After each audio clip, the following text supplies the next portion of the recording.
Students आशा करे आपण माने भलरे थिबे। आज आम बैंक रिक्रुटमेंट विषय आम आलोचना करिया। बैंक कौन ना रिक्रुटमेंट विषय आलोचना करिया। से बैंक टी को बैंक टी होची union bank of India.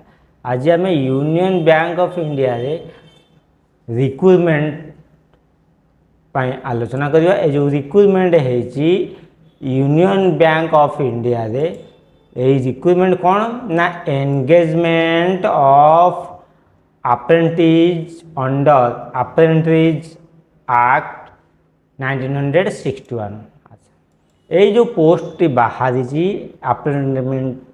Apprentice post गुड़िक यही जो पोस्ट ऑनलाइन एप्लिकेशन पकेबार स्टार्ट डेट होची 28 अगस्त 2024 एवं तार शेष तारीख होची 17 सेप्टेम्बर 2024।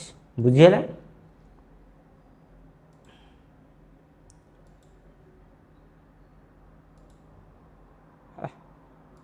स्टार्ट डेट होची 28 अगस्त 2024 एवं शेष तारीख होची बा एंड डेट होची 17 सेप्टेम्बर 2024।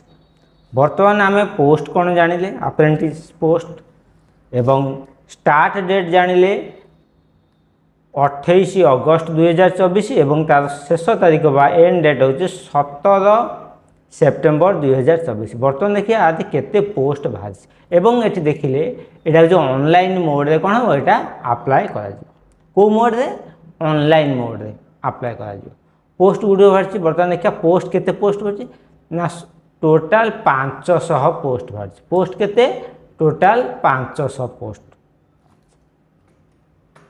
बर्तमान देखिबा आर एज लिमिट ये जो 500 पोस्ट बाहरी ये पोस्ट एज केते बयस सीमा एज होची मिनिमम 20 वर्ष एवं मैक्सिमम 28 वर्ष केते ना 1 अगस्त 2024। 1 अगस्त 2024 सुधा 20 मिनिमम 20 वर्ष बा मैक्सिमम मिनिमम 20 वर्ष मैक्सिमम 28 वर्ष तार माने 20 वर्ष रु कम एवं 28 वर्ष रु अधिका होई नथिबो केते सुधा 1 अगस्त 2024 सुधा। एवं एज रिलैक्सेशन गवर्नमेंट जो टाइप रही से टाइप मध्य एज रिलैक्सेशन मध्य अपर एज लिमिट रिलैक्सेशन मध्य रही। बर्तमान देखिबा आमे कौन जानले ना start date end date total post केते एवं एज केते।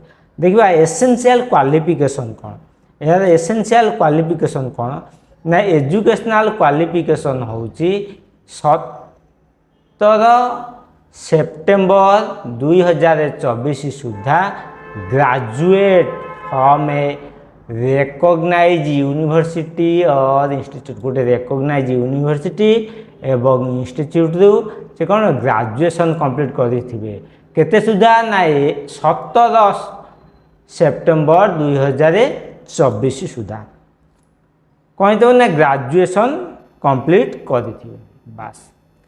बर्तमान देखिबा आम ऑनलाइन मोड रे सब किभली आम जो ऑनलाइन मोड हम ऑनलाइन मोड मध्य आपण मानक पई सिलेक्शन प्रोसेस ऑनलाइन टेस्ट रही ऑब्जेक्टिव टाइप आउ नॉलेज एंड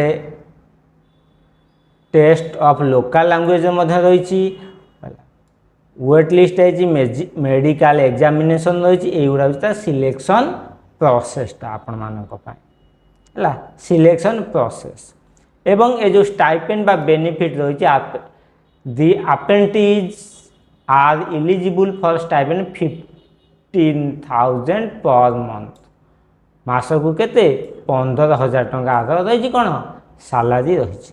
आपण माने जे माने सब इच्छुक यही अप्रेंटिस पोस्ट रे नियुक्ति पाइबा पाई यूनियन बैंक रे आपण माने डेरी करंतुनी निर्धारित समय मध्य बा 17 सेप्टेम्बर पूर्व आपण माने कौन करंतु अप्लाई कर दियंतु यूनियन बैंक वेबसाइट को जाई बा ऑनलाइन आपण माने कौन करिए अप्लाई कर देबे।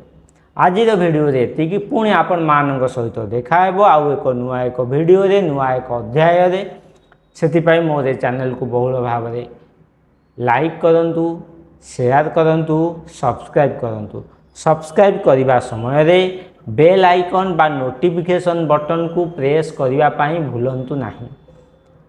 ଆପଣମାନଙ୍କର ନୋଟିଫିକେସନ୍ ବଟନ୍ ପ୍ରେସ୍ କରିବା ଦ୍ୱାରା ଆପଣମାନେ କ'ଣ କରିବେ ନା ମୁଁ ଯେଉଁ ନୂଆ ନୂଆ ଭିଡ଼ିଓକୁ ଅପଲୋଡ଼ କରିବି ଆପଣମାନଙ୍କ ପାଇଁ ଆପଣମାନଙ୍କ ପାଖରେ ଖୁବ୍ ଶୀଘ୍ର ଏବଂ ସହଜରେ ପହଞ୍ଚିଯିବ। ରହିଲି, ପୁଣି ଆପଣମାନଙ୍କ ସହିତ ଦେଖା ହେବ ଆଉ ଏକ ନୂଆ ଏକ ଅଧ୍ୟାୟରେ। ଆଜି ପାଇଁ ଏତିକି, ଧନ୍ୟବାଦ।